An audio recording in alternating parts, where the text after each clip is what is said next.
Hello everyone, स्वागत है आपका आपके प्यारे चैनल कॉन्सेप्ट ऑफ साइंस पर। मेरा नाम है निकित और आज के इस वीडियो में बिल्कुल सिंपल टर्म्स में सिर्फ 3 से 4 मिनट में जानेंगे कि एवरेज वैल्यू ऑफ एसी आखिर होता क्या है और हाफ साइकिल में इसकी वैल्यू क्या होती है। ठीक है, तो चलिए शुरू करते हैं। देखिए, एवरेज वैल्यू होती है इंस्टेंटेनियस वैल्यू ऑफ करंट की अरिथमेटिक मीन। ठीक है, सबसे पहले हम देखते हैं कि जो अल्टरनेटिंग करंट होता है ना, ये वेव फॉर्म में ट्रेवल करता है। ठीक है, जिसकी फ्रीक्वेंसी कितनी होती है 50 हर्ट्ज।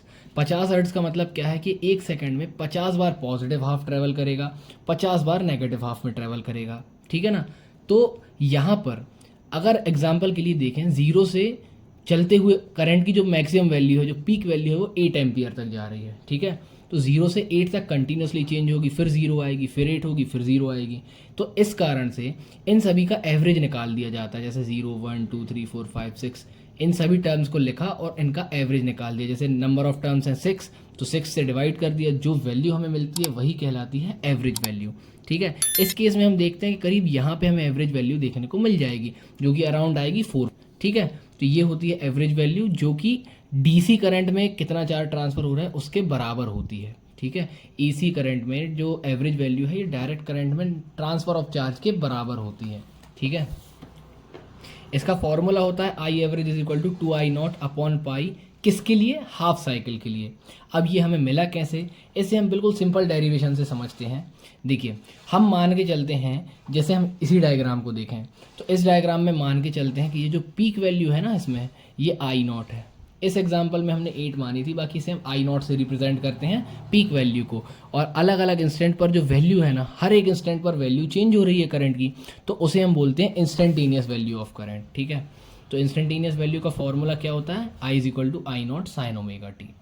अब हम जानते हैं भाई कि अगर किसी स्मॉल टाइम में, किसी एक इंस्टेंट पर बात करी जाए, स्मॉल टाइम पीरियड में स्मॉल चार्ज ही ट्रांसफर होगा dq, तो इंस्टेंटेनियस वैल्यू ऑफ करंट का फॉर्मूला क्या हो जाएगा? I is equal to D Q upon D T, या फिर D Q is equal to I D T. अब देखिए, जब हम ये डी क्यू में I की वैल्यू पुट कर देंगे तो हमें इक्वेशन ये मिल जाएगी। ठीक है, I0 sine omega T. But ये तो डी क्यू मतलब स्मॉल चार्ज की इक्वेशन है। अगर हमें हाफ साइकिल के लिए टोटल चार्ज जानना है तो हमें लिमिट पुट करनी पड़ेगी और इंटीग्रेट करना पड़ेगा। तो यहाँ पे हमने लेफ्ट साइड में 0 से q के लिए इंटीग्रेट कर दिया, और यहाँ पर क्योंकि हाफ साइकिल की बात हो रही है तो टाइम भी हाफ लेना पड़ेगा, इसलिए 0 से t/2 के लिए इंटीग्रेट करा हमने। यहाँ पे इंटीग्रेशन में I0 कांस्टेंट था, बाहर आ गया, और यहाँ पर साइन ओमेगा टी का इंटीग्रेशन हुआ minus cos omega T upon omega. यहाँ पर हमने ओमेगा को भी बाहर लिया, माइनस साइन को भी बाहर लिया, और यहाँ पर लिमिट पुट कर दी। तो यहाँ पर लिमिट तो हमने ये पुट कर दी।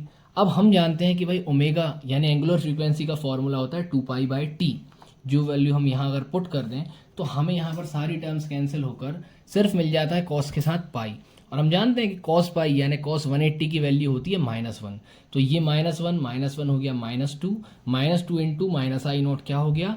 2I0 upon omega. ठीक है, तो ये तो आ गई टोटल चार्ज की वैल्यू। अब यदि हम यहाँ पर आई एवरेज में total charge upon total time, जो एवरेज करंट है, इसके फॉर्मूले में ये क्यू की वैल्यू पुट कर देंगे ना, तो हमें ये फॉर्मूला मिल जाता है। यहाँ पर हमने ओमेगा की जगह फिर से 2π/t पुट किया है, जो कि क्रॉस होके t/2π बन गया था। ठीक है, काटा पीटी करी यहाँ पर हमने, तो आई एवरेज की वैल्यू क्या मिल गई? 2I0 अपॉन पाई। या फिर अगर हम पाई से डिवाइड कर दें तो हमेशा ही ये जो पीक वैल्यू का 0.635 टाइम्स मिलती है हमें। ठीक है ना, या फिर हम इसे ये भी कह सकते हैं कि 63% होती है पीक वैल्यू के। आई होप वीडियो इन्फॉर्मेटिव लगा होगा। कम से कम समय में आपको एक इम्पॉर्टेंट टॉपिक कवर कराने की कोशिश करी है। अगर वीडियो पसंद आया हो तो वीडियो को ज़रूर लाइक करें। अब यहाँ पर आपके लिए एक क्वेश्चन है। ये तो हो गई बात हाफ साइकिल की। फुल साइकिल में अल्टरनेटिंग करंट की वैल्यू क्या होती है? अगर आपको पता हो तो कमेंट में ज़रूर बताएं। मिलते हैं नेक्स्ट वीडियो में। Thanks for watching.